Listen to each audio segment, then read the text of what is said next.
Миналогодишният носител на приза доцент Асена Стоименова, заместник-председател на Управителния съвет на Българския фармацевтичен съюз.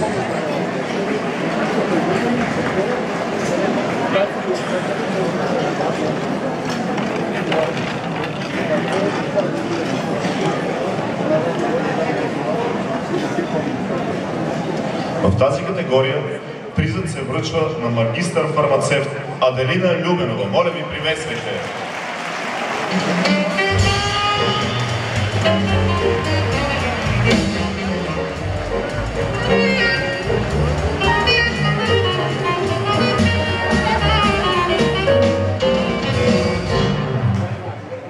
Скъпи колеги, искам да кажа, че в тази категория последно нямаше съмнение кой ще бъде магистър-фармацевт.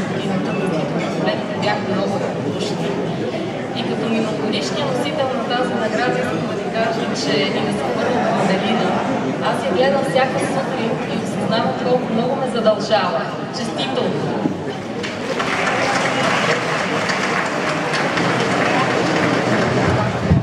Благодаря, точно така. Това е една голяма отговорност. Това, което искам да кажа е, че наистина съм много развълнувана. Това е едно много сериозно отличие. Магистър-фармацевт на годината звучи не само като отговорностение, но и като това да направиш още много неща в бъдещето. Точно така да приемам.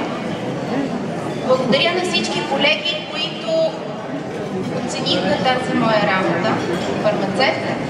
Аз искам да благодаря и на моите преподаватели, защото те ме мотивираха в тази професия. Истината е, че аз нямам желание да стана фармацевт, не знам колко се знае това. Но така се случи, че станах фармацевт. Така че благодаря на моите преподаватели, които направиха така, че да заобичам тази професия, да се боря за нея.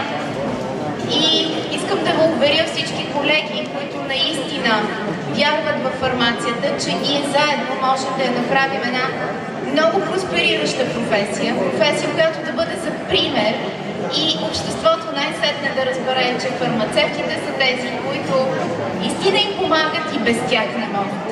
Благодаря и на моите колеги, с които извървях този път, защото в общи линии ние заедно направихме това да станем едни добри професионалисти, и на всички колеги от фирмите производители, защото заедно намерихме много решения. Една приятна вечер! Благодаря ви!